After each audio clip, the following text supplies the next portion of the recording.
it to my father and gave it to me, and why should they have the right to say, no, you must join us? That's a violation of freedom of association. Freedom of association is a big element of libertarianism, which says that you should only associate with people on a voluntary basis. Do you know what the opposite of freedom of association is? It's slavery. I mean, the big problem with slavery was there was no freedom of association. Freedom of association means you join voluntarily and you can quit at any time. I mean, there were certain good things to be said for slavery. You could pick cotton, and some people like picking cotton. You could sing songs. They would give you gruel. It was nice, but then when they started whipping you, if you could say, well, you know, I quit. Well, then slavery would be innocuous. It would be like voluntary sadomasochism, where you could stop at any time. And then it would be legitimate. It would be compatible with libertarianism. But no, it's coercive. Yeah. Question, aren't you allowed to leave Canada at any time? Oh, yes. As a citizen, you can't secede, though. You most certainly are allowed to leave Canada. We don't have any rules like in the Soviet Union or in North Korea where you can't leave, which makes it a big jail. I mean, Cuba. I mean, those boat people that came over to the U.S. or Canada from Cuba, it was like Cuba was just a big jail. So if you have no right to leave, then you're in jail. That's what a jail means. You can't leave. But I'm not talking about that. I'm talking about seceding. Seceding is very different than leaving. See, what they'll say is, oh, sure, you don't want to be a Canadian, you can leave, but you have to leave your land here. But what I'm saying is I want to keep that island in the Gulf Islands. I've got this 30-acre island that I got from my great-grandfather, and I don't want to leave it. I'm staying here. I just want to secede. Now, a lot of people think, you know, that secession has something to do with slavery. Like a lot of people that espouse the view that I'm espousing say, well, you must be in favor of slavery because you're against the Civil War in 1861 through 65. Well, first of all, it shouldn't be called a civil war.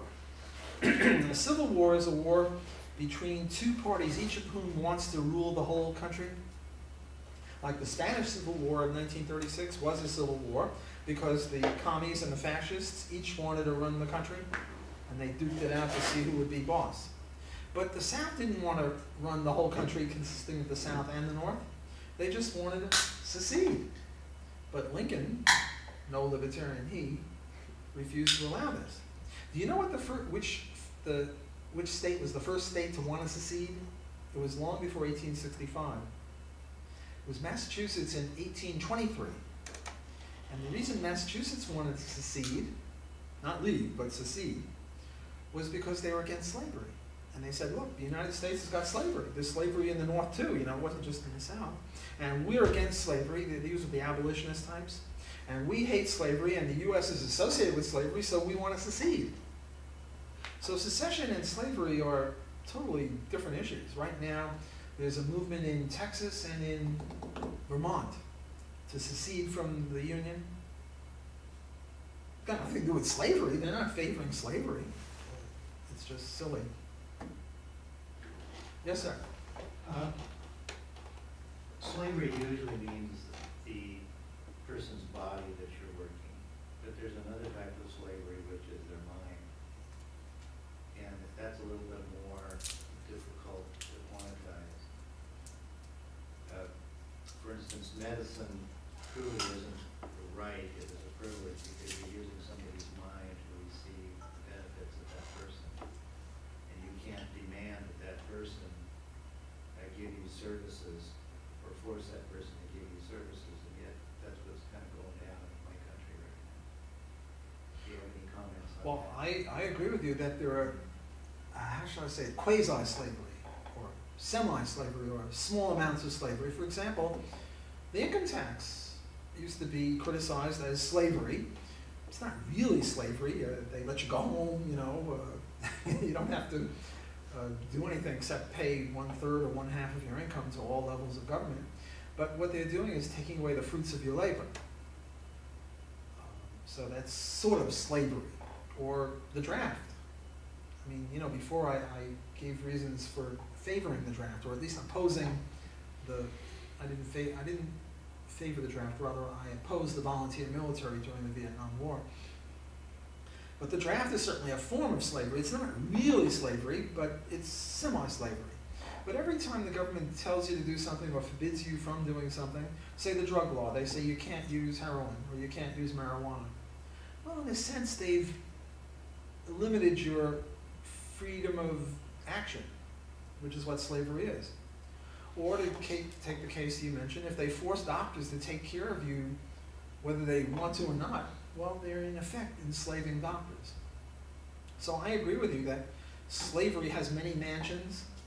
The usual thing that we think of when we think of slavery is slavery in the South before 1861, or in Egypt during biblical times, or something like that. And that was sort of the paradigm case of slavery. But there are these other kinds of slavery where I think the word is a reasonable description of what's going on. It's compulsory school attendance? Yeah, compulsory school attendance would be slavery. Compulsory jury duty is a form of slavery. And I don't want to sound hysterical here. I can distinguish between compulsory jury duty and compulsory schooling and slavery. So there are differences. But there are also similarities. And I don't think you should be accused of being hysterical to say, well, there are certain similarities between being forced to go to school and slavery. In this country and in the US, happily, you're allowed to homeschool. In Germany, you're not. And there was this case of a refugee from Germany to Canada that wanted to come here because in Germany they would compel you to send your kid to school, and they regarded that as a violation of rights. And I think that there's some point to that. Yes, sir. Going back to Harper laughing at a country in the Gulf Islands trying to secede, I'm not sure that really rings to me as an apt example, because Canada isn't exactly minarchist, like even close right now. Like, why couldn't a minarchist society exist with a constitutional right for places to secede if they wanted to? And if, like, what would differentiate that from an anarchist society, whereas, like, there is no monopoly on violence? And how would you see that kind of working? That's interesting. What you're saying, well, obviously I concede to you that Canada is not a minarchist place. When I was at the Fraser Institute, I did a study with Gortney and Lawson where we ranked the economic freedom of all the countries in the world and then correlated with economic wealth. And you'll never guess what we found. We found the countries that had less government were richer and growing faster. I think at that time the rankings was something like Hong Kong first, Singapore second, Australia, New Zealand, Switzerland, and then maybe the United States, and then maybe another country or two, and then Canada. So Canada's in the top 10, and the US is in the top 10, maybe not in the top 5 of freedom. But even Hong Kong and Singapore would not allow secession.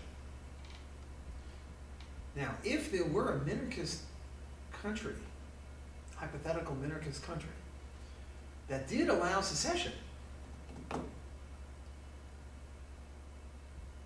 then I would say it was an anarchist country. It wasn't really a minarchist country, because the essence of anarchism is voluntarism, and if they don't force you to join, or if you're in there but they allow you to leave, not leave but secede, well, then the essence of archy is taken away. So in other words, a minarchist country that would allow secession is an anarchist country, because it's part of a voluntary interaction. And how, well, in the anarchist society then, how would you see, like, if there is no monopoly on violence then, and like, how do you see people maintaining the non-aggression principle, I guess? Well, through private courts. In other words, the question is, forget about secession or minarchism or anything, let's take one problem at a time. Okay. Under an anarchist regime, suppose Canada went anarchist tomorrow, there's no government. How could we keep each other from grabbing each other's throats and shaking and raping and murdering? Namely, who would uphold law and order? Well, the answer to that one is private police and private courts.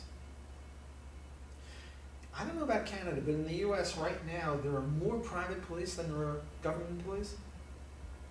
Where are these private polices? Well, they're in shopping malls, they're in football stadiums, they're in Disney World, Disneyland. Disney World is one of my favorite examples of this.